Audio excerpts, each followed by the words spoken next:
नमस्कार साथियों, मैं हर्षवर्धन पांडे, व्यापारियों की आवाज़ हर्ष के साथ अभी हम पहुंचे हैं आकृति सोसाइटी में, और जहां पर अटल भारत सम्मान फाउंडेशन ट्रस्ट द्वारा गरीब असहाय निर्धन बच्चों के लिए दीपावली एवं होली उपहार उत्सव यहां पे मनाने का कार्यक्रम रखा गया है। तो चलिए सीधे देखते हैं कि किस तरीके का कार्यक्रम है। आइए। उनको तो पेरेंट्स बताइए कि हम अच्छा काम कर रहे हैं, है ना? वो तो उनकी खुशी देख के ही लग रहा है। क्यों बोल ही नहीं रही है वो, खाना खा के नहीं आई। चलो पहले तो सबको जोर से ताली बजाओ।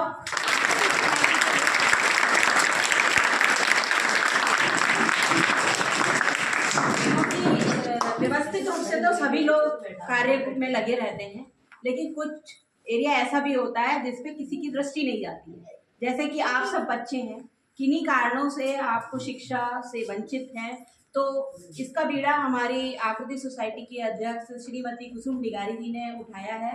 उनका हम हृदय से आभार करते हैं कि उन्होंने एक संक्षिप्त संदेश पर हमें यहाँ आने की सहमति दी। क्योंकि विगत कुछ महीनों से हम लोग भी कुछ नहीं कर पा रहे थे, तो हमने शालिनी जी से कहा कि कुछ नया किया जाए, जो होता है उसके अलावा भी होना चाहिए।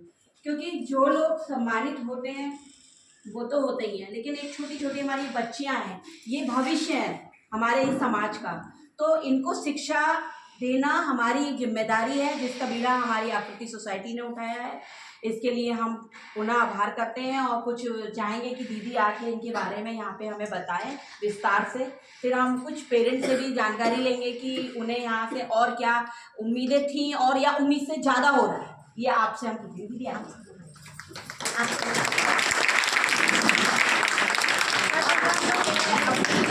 कुसुम दीदी का अटल फाउंडेशन की ओर से स्वागत करती हूँ।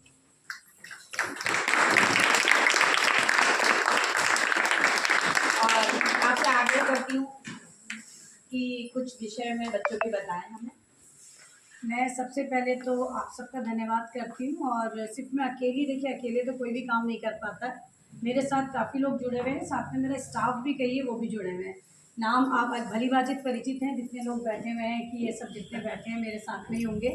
और मैं थोड़ा सा संशोधन करना चाहती हूँ। ये शिक्षा से वंचित नहीं है, ये ऑलरेडी शिक्षा पा रहे हैं, स्कूल जाते हैं बच्चे। और लेकिन हम लोगों का काम क्या होता है कि इन लोगों को पूरा रास्ता दिखाना, देखिए गाइडेंस देना इनको, इनका जो थोड़ी बहुत कमी रह जाती है, हम इनसे भी बोल रखा है हमने कि आप ये मत सोचिए कि हम आपका कोर्स कंप्लीट कराएंगे। हम यहाँ कोर्स कंप्लीट कराने के लिए डेली नहीं बुलाते हैं इनको। जैसे ये लोग बहुत सारी चीज़ें होती हैं, डांस है, म्यूजिक है, ड्राइंग है, या फिर इनका जो पढ़ नहीं पाते हैं ये अच्छे से, इनकी रीडिंग है और जीके है, इन स्किल्स को बढ़ाने के लिए हम इनका साथ हैं, जिससे कि ये लोग नहीं जाते। शिक्षा तो ऑलरेडी ये लोग ले ही रहे हैं, लेकिन एक अच्छी शिक्षा, एक अच्छी दिशा। और मैं आपको सच बताऊं तो मैं कोरोना से पहले भी 8 साल पहले मैंने काम किया है, तो उसमें से कुछ बच्चे आज इतनी अच्छी अच्छी जगह पे हैं, मैं सरकारी में तो नहीं बट जो प्राइवेट हैं और अभी तक मेरे कॉन्टैक्ट में, वो बच्चे बड़े हो गए हैं, अभी तक मेरे को मैसेजेस करते हैं, वो उनके पास नंबर्स हैं। तो बड़ा अच्छा लगता है देख के कि अगर मैंने 100 बच्चे पढ़ा और उसमें से 10 बच्चे बहुत अच्छे निकल गए, तो मतलब थोड़ी ठंडक मिलती है कि नहीं हमने कुछ अच्छा काम किया। और साथ में ये 2 छोटे बच्चे भी मेरे साथ मिल गए हैं, एक लड़की तो अब चली गई है पढ़ने, पहले 3 थे, ये लोग भी काफ़ी कंट्रीब्यूट करते हैं इनको। अब सोचिए कि यही पढ़ाते हैं ज़्यादातर, मैं तो बस एक इनको पुश करती हूँ, ये ज़्यादातर पढ़ाते हैं। और आज मैंने भगवती मैम से रिक्वेस्ट करी है कि हफ्ते में एक दिन ये भी दें जो बच्चों को भजन वगैरह सिखा दें अच्छे से, जिससे कि बच्चों के अंदर और भी मेडिटेशन, भजन ये सब करने की भावना है। तो इससे क्या होगा कि ये लोग कूल होंगे, माइंड कूल होगा। अभी इसमें से कुछ गायब भी हो जाते हैं मैडम, अच्छा। फिर पकड़ के लाने पड़ते हैं, फिर फ़ोन करने पड़ते हैं, ऐसा लगता है जैसे कि हमें बहुत ज़रूरत है, लेकिन हमें लगता है कि ये छोड़े नहीं। आज पेरेंट्स को बुलाने का भी यही कारण था कि बच्चों को आप पुश कीजिए जाने के लिए। बच्चों को ये नहीं, देखिए घर के काम तो होते रहते हैं मैम, कल जाके बच्चों ने घर के ही काम करने हैं, तो 1 घंटा उनको फ्री छोड़ दीजिए। स्कूल चले गए, यहाँ आके वो सिर्फ इंजॉयमेंट के लिए आते हैं। आप सोचिए, यहाँ पे आप ये मत सोचिए, बच्चे भी बहुत चालाक हैं, अगर इनको होमवर्क दे दिया जाता है तो आना छोड़ देते हैं। थोड़ा इनमें भी है कि अगर इनको रिटर्न वर्क दे दें या फिर बोला पढ़ के, तो मैंने इनको बोला है दोनों को, भाई बर्डन मत दो बच्चों को अभी विंटर्स में, क्योंकि विंटर्स में टाइम बहुत शॉर्ट होता है। तो मैंने इनको बोला है कि आप इनको होमवर्क मत दो, होमवर्क से ये लोग हवा हो जा रहा है इनका, फिर ये कहते हैं नहीं, कोई ना कोई बहाना करते होंगे आप लोगों को ना घर में। तो लेकिन पेरेंट्स को मेरे को कहना है कि आप इन्हें पुश कीजिए, नहीं जाओ, क्योंकि कुछ ना कुछ यहाँ से सीख के ही जाएंगे, कुछ गलत नहीं, कुछ अच्छा ही हम सिखाएंगे। और मेरे ख्याल से तो एक आध बच्चा बहुत अच्छा भी हो गया है, जिसे बहुत गुस्सा आता था पहले, तो अभी ये कूल भी हो गया है। पहले से लगा आपको थोड़ा बदलाव इसमें? पहले मेरा विद्रोही था ये लड़का, लेकिन अभी इसमें इतना बदलाव आ गया है, मैं खुद बहुत खुश हूँ। और इसने मुझे प्रॉमिस किया है कि मैं ऐसे काम अब नहीं करूँगा।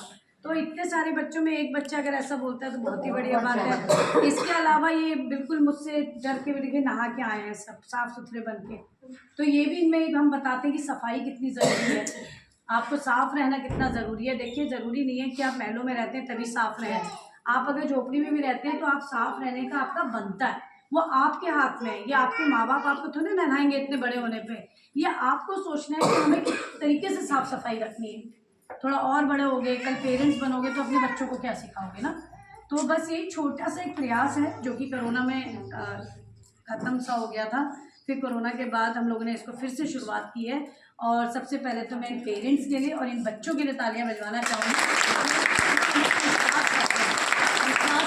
यहाँ देखते हैं और कुछ बच्चे जो मेरे रेगुलर हैं, शिवम वगैरह, और भी दो शिवम, तो दोनों शिवम बहुत बढ़िया हैं, दोनों मतलब काफ़ी। इतने कुछ बच्चे रेगुलर हैं जो कभी नहीं छोड़ते, और कहीं जाना होता है तो बता के जाते हैं कि हमें यहाँ जाना है और इतने दिनों बाद हम आएंगे। तो मैं आशा करती हूँ कि आप लोगों को, अब मैं अपने लोगों की तारीफ क्या करूँ, आप लोग आए हो तो मतलब तारीफें काबिल होंगे। नहीं, आप यूनिट कहिए ना, आज स्कूल छोड़ा है सबने आप लोगों के लिए।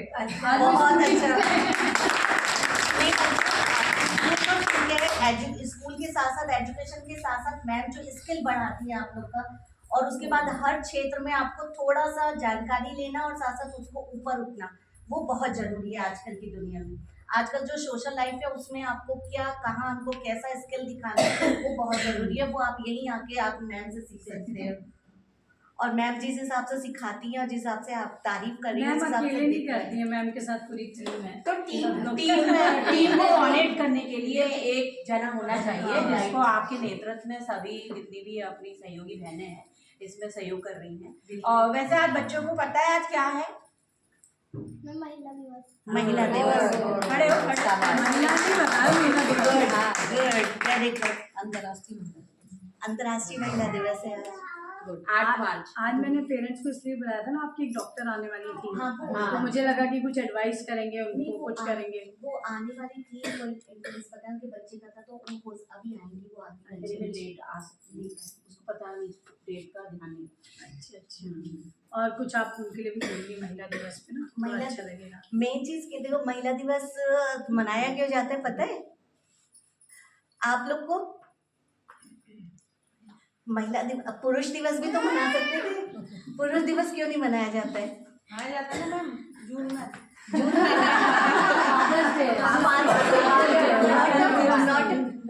पुरुष दिवस नहीं, वो तो मदर्स डे अलग होता है।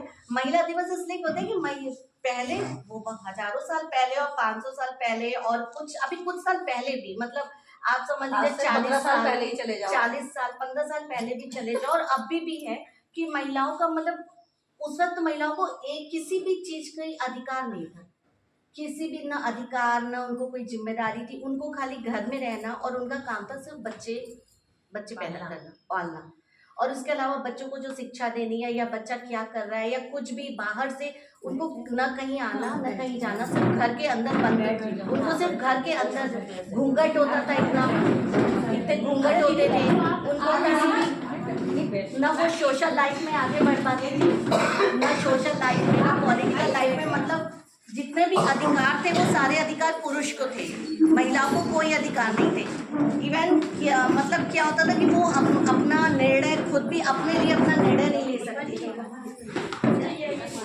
अपने लिए अपना निर्णय नहीं ले सकती थी, अपनी बात को नहीं कह सकती थी, उनके अंदर मन में जो चल रहा है या अपने परिवार अपने बच्चे के लिए भी वो कोई निर्णय नहीं ले सकती, मतलब वो कुछ कह ही नहीं सकती थी। उनका काम था सिर्फ खाना बनाना और घर की जिम्मेदारी संभालना।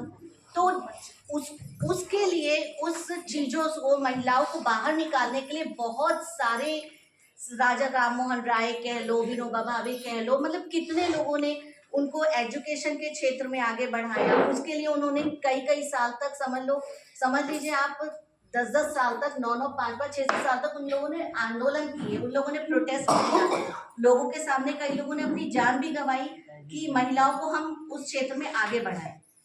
तो महिलाओं को मतलब उस क्षेत्र, उस स्थिति से इस स्थिति तक लाने के लिए कि महिला आज हर क्षेत्र में आगे है, चांद तक पहुंची, और चाहे पुलिस हो चाहे कुछ भी हो, मतलब हर क्षेत्र में, डॉक्टर के क्षेत्र में, पुलिस के क्षेत्र में, चांद तक पहुंचने में महिला आगे है।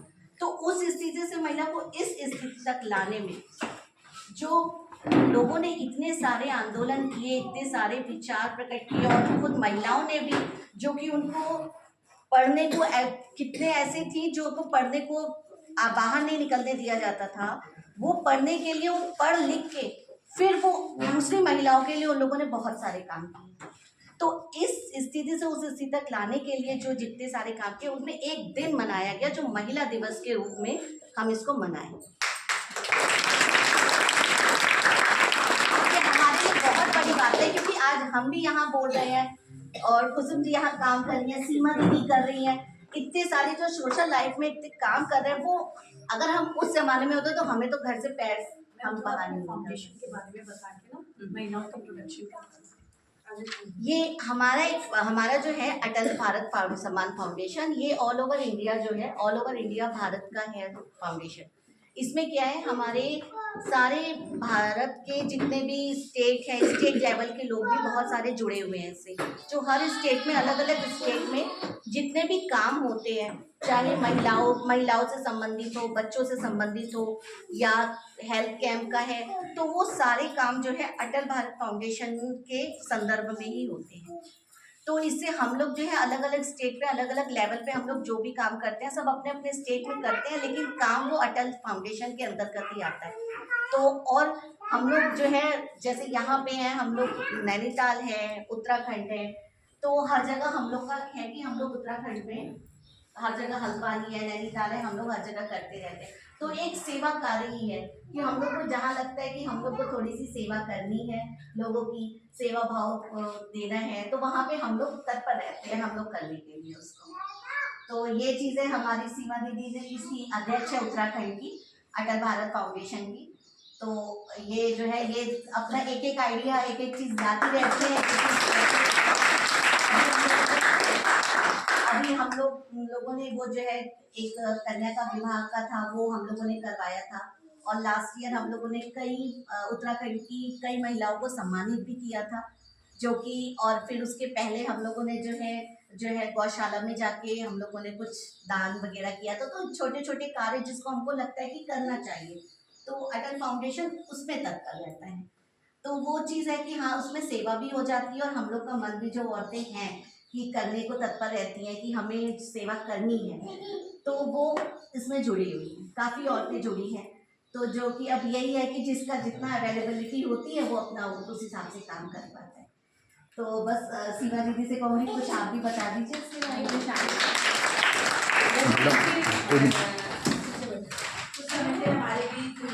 यहाँ पे आइए।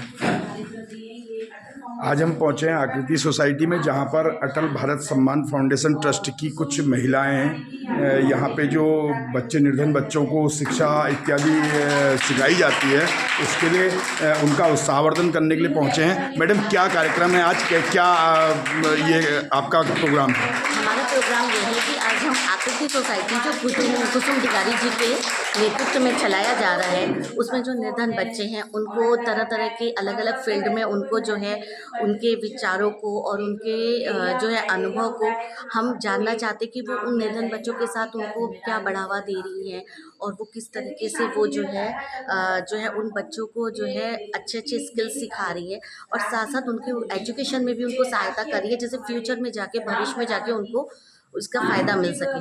और साथ साथ हमारा अटल फाउंडेशन जो है उनके साथ जुड़ के आकृति सोसाइटी को सम्मानित इसलिए करना चाहता है आज महिला दिवस के उपलक्ष्य में कि वो ये अलग अलग जो फील्ड है, अलग अलग क्षेत्र में जो ये सारे काम होते हैं वो काम बहुत इंपॉर्टेंट होते हैं, लेकिन लोगों की नज़र में नहीं आते हैं। तो एक हमारा फाउंडेशन ये चाहता है कि वो लोगों की नज़र में आए, और साथ साथ हमारा फाउंडेशन उनको सम्मानित करने के साथ साथ कुछ पल बच्चों के साथ भी, आकृति सोसाइटी के इन बच्चों के साथ भी बिताना चाहता है, ताकि उन बच्चों के माध्यम से हमें पता चले कि उन बच्चों के मन में क्या बातें चल रही है, और साथ साथ वो बच्चे किस तरीके से अपने त्यौहार को, अपने अनुभव को जो है वो हमारे सामने शेयर करेंगे।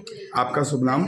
शालिनी गुप्ता। आप इस फाउंडेशन में किस पद पर हैं? अटल भारत फाउंडेशन में मैं यहाँ पे उत्तराखंड महासचिव की पद पे। Okay, thank you. कार्यों को करने के लिए हमें जो जिम्मेदारी मिली है कि हम कुछ भी कार्य को जैसे सामाजिक स्तर पर हमें काम करने हैं, गरीबों के लिए, कोई शिक्षा के क्षेत्र में। अभी आप सुन रहे थे अटल भारत फाउंडेशन सम्मान, अटल भारत सम्मान फाउंडेशन ट्रस्ट की जो राष्ट्रीय महासचिव हैं, प्रांतीय महासचिव हैं, उनकी शालिनी गुप्ता जी से।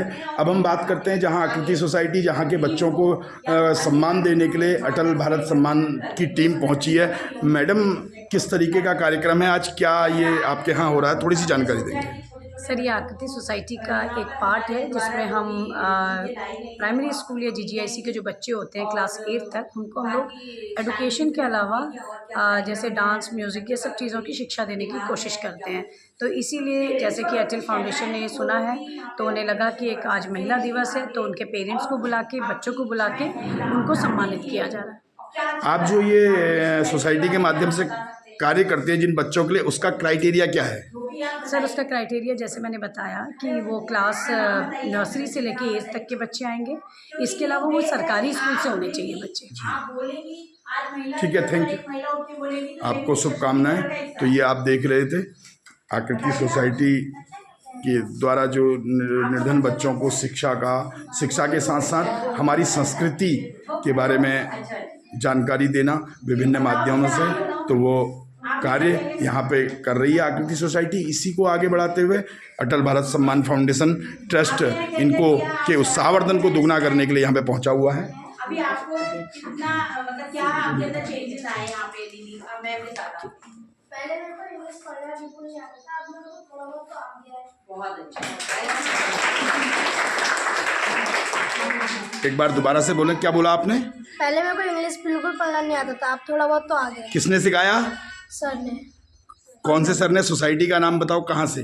आकृति सोसाइटी। Okay, thank you. तो ये आप देख रहे हैं किस तरीके के बच्चों को यहाँ पर आकृति सोसाइटी। इंग्लिश नहीं आती थी, और जो हम गंदे व्यवहार करते थे सर ने वो भी हमको सिखाया था अच्छे करना। बहुत नाम बताइए अपना। Okay, thank you. कुछ नहीं सीखा लड़कियों ने। गर्ल्स में कुछ नहीं सीखा, अभी मैं पूछूंगी, ठीक है? सारे पुरुष ले जा रहे हैं। सबसे पहले मैं महिला सशक्तिकरण के बारे में कुछ बोल दूं। जी जी, बोलिए। मैं सभी को तो पहले यहाँ नमस्कार करती हूँ। अब मैंने जैसे बोला कि अगर इतिहास में जाएंगे तो महिलाएं अपना हर क्षेत्र में परचम लहरा चुकी हैं, फिर चाहे वो रानी लक्ष्मीबाई हो का साहस हो या कल्पना चावला की। आप लोग कल्पना चावला को जानते हो? पक्का? कल्पना चावला। तो साथियों, आप ये देख रहे थे आकृति सोसाइटी में अटल भारत सम्मान ट्रस्ट की कुछ महिलाएं आई हैं जो आकृति सोसाइटी के क्रियाकलापों को देखते हुए उनके बच्चों को, उनकी टीम को यहाँ पे सम्मानित करने पहुँची हैं। इसी तरीके के कार्यों को अटल फाउंडेशन करता आ रहा है। आकृति सोसाइटी के बेहतरीन कार्यों के लिए हम अपने चैनल व्यापारियों की आवाज़ हर्ष की ओर से शुभकामनाएं देते हैं, और इसी तरीके के वो कार्य करते रहें।